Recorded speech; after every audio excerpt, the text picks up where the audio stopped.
Students, welcome to MN maths classes. मैं मोनिका गोयल। बेटा आज हम करेंगे क्लास 10 के चैप्टर 6 की first exercise 6.1। Chapter name is triangles. Last video में बेटा हमने बीपीटी थ्योरम का कन्वर्स किया था, तो आज हम बीपीटी थ्योरम और उसके कन्वर्स के बेस पर ये एक्सरसाइज सॉल्व करेंगे।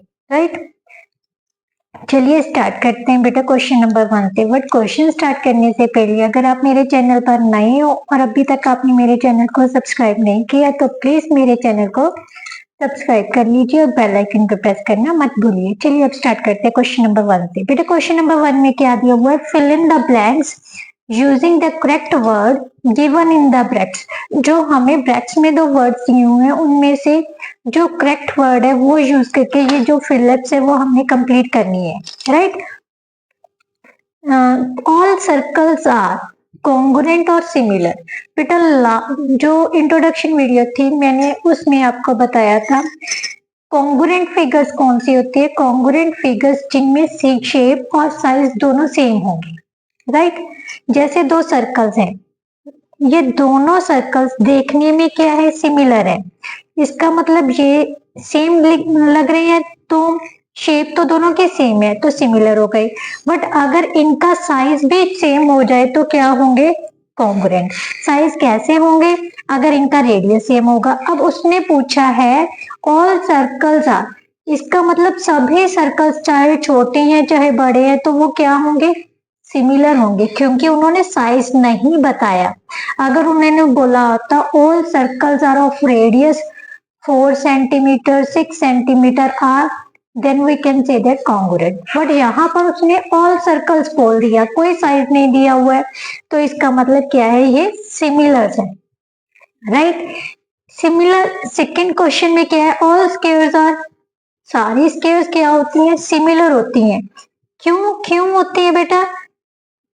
क्योंकि कॉन्ग्रुएंट तभी होंगी जब उनका साइज सेम होगा। शेप तो सेम होगी बट साइज भी सेम होना चाहिए ना, तो सभी स्क्वायर्स का साइज सेम हो ये हमें नहीं दिया गया, तो इसका मतलब ये कौन सी होंगे? सिमिलर। राइट, नाउ नेक्स्ट बेटा क्या है? All dash triangles are similar. कौन सी ट्राइंगल सिमिलर होती हैं? Isosceles and equilateral triangle. बेटा ट्रायंगल्स के लिए सिमिलरिटी रूल क्या था? सबसे पहले था जो कॉरस्पॉन्डिंग एंगल्स हैं उनके वो इक्वल होने चाहिए। राइट, सेकेंडली क्या थे? जो उनके कॉरस्पॉन्डिंग साइड्स है उनकी रेशियो सेम होनी चाहिए। क्लियर? तो सिमिलर ट्रायंगल्स के लिए अगर हम आइसोसेल्स ट्रायंगल्स लेते हैं, मान लो आइसोसेल्स ट्रायंगल्स में दो साइड्स इक्वल होती हैं, बट ये जरूरी नहीं है भी जो इनके बीच का एंगल है वो इक्वल होगा। राइट, तो इसका मतलब कौन से ट्रायंगल्स होते हैं सिमिलर? इक्विलेटरल ट्रायंगल्स, क्योंकि इक्विलेटरल ट्रायंगल्स का हर एंगल कितने डिग्री का होता है? 60 डिग्री का। इसका मतलब कॉरस्पॉन्डिंग एंगल इक्वल हो गए और जो कॉरस्पॉन्डिंग साइड्स के रेशियो है वो इक्वल ही होगी। राइट, तो इक्विलेटरल ट्रायंगल्स क्या होती हैं बेटा? Similar. Right, no next blank क्या दे रही है? Two polygons of the same numbers of sides are similar. Two polygons है जो जिनकी जो साइड्स हैं वो सेम नंबर ऑफ साइड्स हैं, वो सिमिलर हैं आपस में। तो क्या कंडीशंस होनी चाहिए? देयर कॉरस्पॉन्डिंग एंगल्स आर, क्या होने चाहिए? जो उनके एंगल सिमिलर फिगर्स की जो प्रॉपर्टीज क्या कहती हैं बेटा? उनके जो कॉरस्पॉन्डिंग एंगल्स है वो इक्वल होने चाहिए और जो उनके साइड्स है कॉरस्पॉन्डिंग वो क्या होनी चाहिए? सेम प्रोपोर्शंस में होनी चाहिए। ठीक है, तो क्या आ जाएगा? Same sides are proportional. Right, now next question. Next question में बेटा क्या दिया हुआ है? Give two different examples of pairs of similar figures. Similar figures same बेटा, वही कॉरस्पॉन्डिंग एंगल्स इक्वल होने चाहिए और कॉरस्पॉन्डिंग साइड्स की रेशियो क्या होनी चाहिए? सेम। सबसे पहले क्या ले लेते हैं हम? ट्राइंगल। अगर एक ट्राइंगल मान लीजिए, ये थोड़ी सी बड़ी कर लेते हैं, ये 1 सेंटीमीटर 1 सेंटीमीटर और 1 सेंटीमीटर है, 2 सेंटीमीटर 2 सेंटीमीटर और 2 सेंटीमीटर है। और इसके जो एंगल्स हैं वो क्या होने चाहिए, इक्वल। तो ये किसकी एग्जांपल होगी, सिमिलर फिगर्स की, राइट। इसी तरह अगर हम स्केयर ले लें, कोई भी दो स्केयर्स ले लेते हैं, राइट। एक 2 सेंटीमीटर साइड्स की है, each side is 2 centimetre 2 centimetre 2 centimetre. ये किसकी है, 4 सेंटीमीटर की ले लेते हैं ईच साइड। तो बेटा देखो ध्यान से, इसका हमें पता है जो स्केयर का ईच एंगल होता है वो कितने का होता है, 90 डिग्री। इसका मतलब क्या हो गया, जो ईच एंगल है वो कॉरस्पॉन्डिंग एंगल है वो इक्वल है, और इन कॉरस्पॉन्डिंग साइड्स की जो रेशियो है बेटा वो भी सेम आ रही है, 2/4 2/4 2/4 2/4। तो इसका मतलब ये क्या हो गया, सिमिलर फिगर्स की एग्जांपल। अब नॉन सिमिलर फिगर्स के एग्जांपल्स कैसे लेते हैं, कोई भी ले लेते हैं हम, जैसे ये क्या है,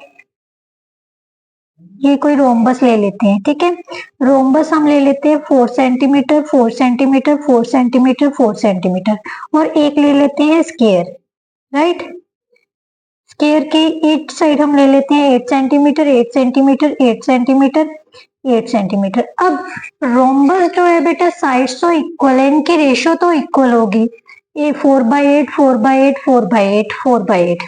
बट ध्यान से देखो, हमने कहा था इनके कॉरस्पॉन्डिंग साइड्स पे सेम होनी चाहिए सिमिलरिटी के लिए, बट इनके जो कॉरस्पॉन्डिंग एंगल्स हैं वो सेम नहीं है, ठीक है, क्योंकि ये 90 डिग्री का एंगल नहीं है, बट ये 90 डिग्री का है। इसका मतलब ये क्या होगी, नॉन सिमिलर फिगर्स, राइट।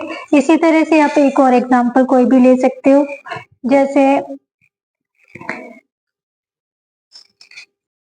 जैसे एक ट्रायंगल ले लेते हैं और एक पैरेललोग्राम ले लेते हैं। ये भी कौन सी होगी बेटा,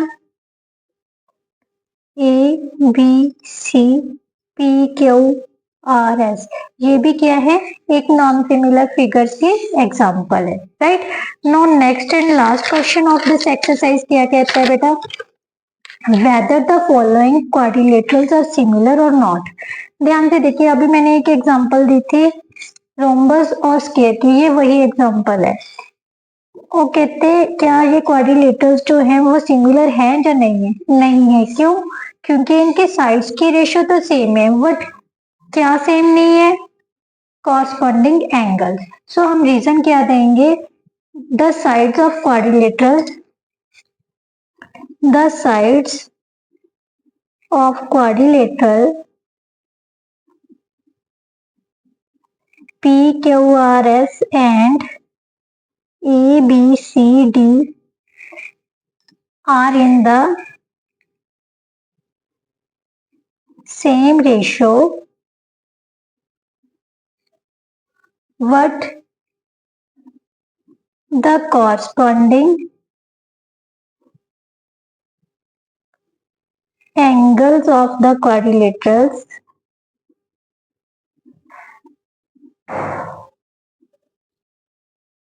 are not equal. Hence, these quadrilaterals are not similar. Hence, these quadrilaterals are not similar. I hope so आपको समझ आ गई होगी। तो प्लीज मेरी वीडियो को लाइक शेयर एंड कमेंट जरूर कीजिए। Thank you so much.